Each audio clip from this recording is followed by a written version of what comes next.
Hey guys, Mr. Nano here again at the plant lab at the Rory Meyers Children's Adventure Garden, and we got a special treat for you this week. We're going to be making a little something called elephant toothpaste. And it's not actually elephant toothpaste, it's the result of a chemical reaction. And so I'm going to perform it here right in front of you, and you guys can try something maybe on a smaller scale at home. You can find the protocol online. So the first thing I'm going to add is a 12% hydrogen peroxide solution. I've added a generous amount of green food coloring too. So we're going to add that in. First ingredient.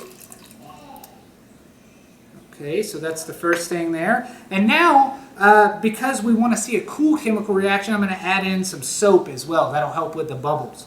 Make it look really interesting. So this is just some regular dish soap.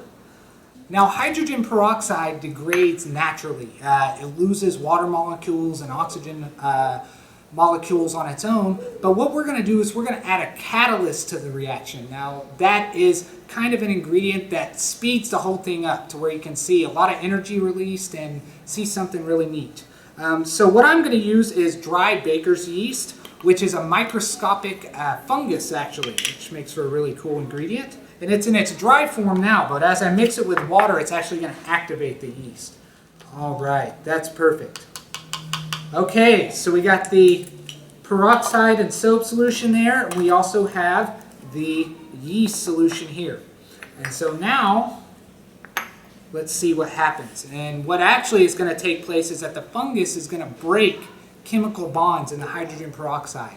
And so what we're going to have is a lot of oxygen formed and some water formed too. So you're going to see a gas release. Here we go. All right, awesome. Okay, it's taken off. That's great. So we've seen the bubbles form from the soap. This is all air released from the reaction. The free oxygen that's come out. We're actually spilling out of the tray here. It's really cool. And one of the coolest things about this reaction is that as the molecules are broken, actually energy is released. The energy between the bonds of those atoms that are held together in the molecule. And so what you can feel here is there's actually quite a bit of heat. And so this foam here is actually quite warm. It's really neat.